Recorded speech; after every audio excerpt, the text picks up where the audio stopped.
Hi, I'm George Jensen, lead pastor at ECOG. Thank you so much for watching this episode of What's Up With That, where we answer questions for skeptics, seekers, and believers. Today I have a question for you. Have you ever heard of poor art or poor painting?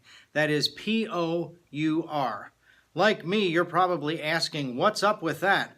I never heard of this until just recently. Well, let me tell you what poor art is. I'm going to give you a definition. In poor art, instead of using tools like brushes or knives to create a piece of art, fluid paints are poured directly onto the surface of a canvas.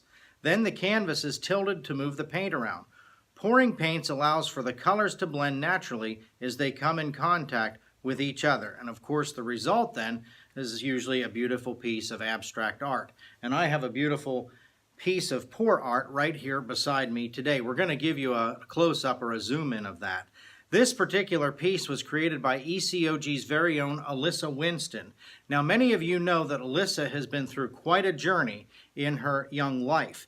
And one thing that she has done is she has taken the artistic talents that God has given her and used them to support the Lupus Foundation and other causes to fight this terrible disease called lupus. And poor art is one of those. And recently, Alyssa made a piece of poor art. She created this piece right here beside me for our congregation, and she wrote a little note explaining what it's all about, because often the colors, I understand, in poor art represent something to the artist and to the person to whom it's given. This is what she said. She said, "Thank you, Enola First Church of God, for being so thoughtful. Thank you for all the love and support you have given me and for your donations and fundraisers. This picture has meaning. Brown represents the cross, that is the cross of Jesus Christ. Green represents the land that he, Jesus, lived on. Blue represents the water that Jesus walked on. And yellow represents heaven, our eternal home. Love, Alyssa Winston."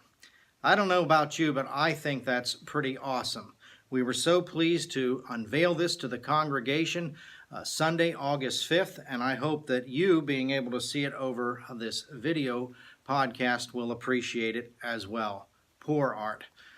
Now, if you're watching this and you're not a Christian, I hope that you can appreciate that art can symbolize many different things, not just Christian things, but other symbols in terms of life and love and happiness.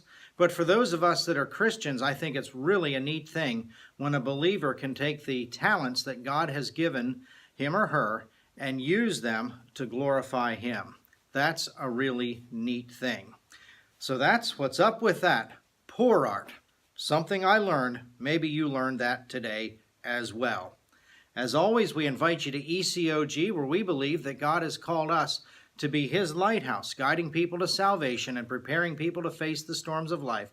Won't you join us and be blessed?